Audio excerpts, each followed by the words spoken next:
ನಮಸ್ತೆ, ಗೀಚು ಚಾವಡಿಗೆ ಆತ್ಮೀಯ ಸ್ವಾಗತ. ಈ ವಿಡಿಯೋ ಕ್ಯಾಲಿಗ್ರಫಿಯ ಗಾಥಿಕ್ ಫಾಂಟಿನ ಮಿನಿಸ್ಕ್ಯೂಲ್ ಬಗ್ಗೆ ಇದೆ. ಮಿನಿಸ್ಕ್ಯೂಲ್ ಅಂದರೆ ಲೋವರ್ ಕೇಸ್ ಲೆಟರ್ಸ್ ಅಂತ. ಹಿಂದಿನ ವಿಡಿಯೋದಲ್ಲಿ ಮೆಜಸ್ಕ್ಯೂಲ್ ಅಂದರೆ ಅಪ್ಪರ್ ಕೇಸ್ ಲೆಟರ್ಸ್ ಹೇಗೆ ಬರಿಬೇಕು ಅಂತ ತೋರಿಸ್ಕೊಟ್ಟಿದ್ದೀನಿ. ಆ ವಿಡಿಯೋ ನೋಡಲಿಲ್ಲ ಅಂದರೆ ಡಿಸ್ಕ್ರಿಪ್ಷನ್ ಬಾಕ್ಸಲ್ಲಿ ಆ ವಿಡಿಯೋ ಲಿಂಕ್ ಇದೆ, ನೋಡಬಹುದು. ಈ ನಮ್ಮ ಗೀಚು ಚಾವಡಿ ಚಾನಲ್ನಲ್ಲಿ ಕ್ಯಾಲಿಗ್ರಫಿ ಮಾತ್ರ ಅಲ್ಲ, ಮಂಡಲ art, brush pen art related videos ಕೂಡ ಇದೆ.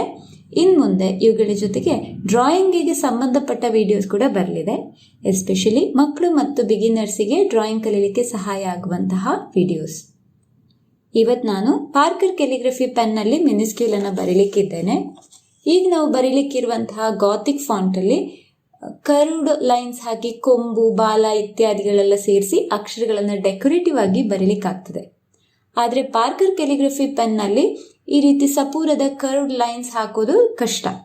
ಹಾಗಾಗಿ ಕೆಲವು ಅಕ್ಷರಗಳನ್ನು ಡಿಪ್ ಪೆನ್ನಲ್ಲಿ ಬರೆದು ತೋರಿಸ್ತೇನೆ. ಅದು ಈ ವಿಡಿಯೋದ ಕೊನೆ ಭಾಗದಲ್ಲಿದೆ. ನಾವು ಬರಿತಾ ಇರುವ ಗಾಥಿಕ್ ಫಾಂಟ್ ಅಥವಾ ಓಲ್ಡ್ ಇಂಗ್ಲಿಷ್ ಫಾಂಟ್ ಇದೆ ಅಲ್ವಾ, ಇದು ಬ್ಲ್ಯಾಕ್ ಲೆಟರ್ ಫಾಂಟಿನಲ್ಲಿರುವ ವೆರೈಟಿಗಳಲ್ಲಿ ಒಂದು ವಿಧ. ಈ ಗಾಥಿಕ್ ಫಾಂಟಲ್ಲೇ ತುಂಬ ವೇರಿಯೇಷನ್ಸ್ ಇದೆ. ಅದರಲ್ಲಿ ಒಂದು ರೀತಿಯಲ್ಲಿ ನಾವು ಬರಿತಾ ಇರೋದು. ಬನ್ನಿ ಮಿನಿಸ್ಕ್ಯೂಲ್ ಹೇಗೆ ಬರೆಯೋದು ಅಂತ ನೋಡೋಣ. ನಿಮ್ಗೆ ಗೊತ್ತಿರುವ ಹಾಗೆ ಅಪ್ಪರ್ ಕೇಸಲ್ಲಿ ಎಲ್ಲ ಅಕ್ಷರಗಳು ಒಂದೇ ಹೈಟಲ್ಲಿ ಇರ್ತವೆ. ಆದರೆ ಲೋವರ್ ಕೇಸ್ ಲೆಟರ್ಸಲ್ಲಿ ಎಕ್ಸ್ ಹೈಟ್, ಅಸೆಂಡರ್ಸ್ ಮತ್ತು ಡಿಸೆಂಡರ್ಸ್ ಇವೆ. ಹಾಗಾಗಿ ಈ ರೀತಿ ನಾವು ಗ್ರಿಡ್ ಹಾಕ್ಕೊಂಡು ಬರೆಯೋದೇ ಸೂಕ್ತ. ಗ್ರಿಡ್ ಹಾಕೋದು ಹೇಗೆ? ಎಕ್ಸ್ ಹೈಟ್, ಅಸೆಂಡರ್ಸ್, ಡಿಸೆಂಡರ್ಸ್ ಅಂದರೆ ಏನು ಅಂತ ಎಲ್ಲ ಹಿಂದೆ ಒಂದು ವಿಡಿಯೋದಲ್ಲಿ ವಿವರಿಸಿದ್ದೇನೆ. ಅದರ ಲಿಂಕ್ ಡಿಸ್ಕ್ರಿಪ್ಷನ್ ಬಾಕ್ಸಲ್ಲಿ ಇದೆ. ಗಾಥಿಕ್ ಫಾಂಟ್ ಮಿನಿಸ್ಕ್ಯೂಲ್ಗೆ ಎಕ್ಸ್ ಹೈಟ್ 4 ನಿಬ್ ವಿಡ್ತ್. ನೋಡಿ, ಇದು ನಿಬ್ ವಿಡ್ತ್ ಲೆಕ್ಕ ಹಾಕಿರುವಂಥದ್ದು. ಸೊ 1 2 3 4 ಈ ಎಕ್ಸ್ ಹೈಟ್ ಇದೆ ಅಲ್ಲ, ಅದು 4 ನಿಬ್ ವಿಡ್ತಲ್ಲಿದೆ. ಅಸೆಂಡರ್ 2 ನಿಬ್ ವಿಡ್ತಲ್ಲಿದೆ. Descender 2 nib width.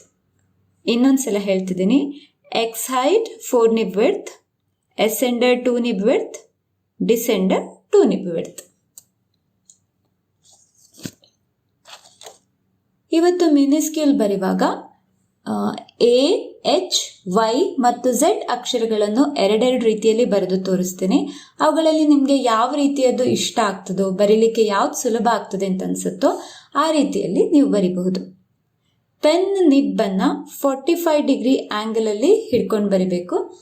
ಆದರೆ ಕೆಲವೊಂದು ಸಂದರ್ಭದಲ್ಲಿ ನಿಬ್ ಆ್ಯಂಗಲನ್ನು ಬದಲಾಯಿಸಬೇಕಾಗ್ತದೆ. ಬನ್ನಿ ಬರೀಲಿಕ್ಕೆ ಶುರು ಮಾಡೋಣ.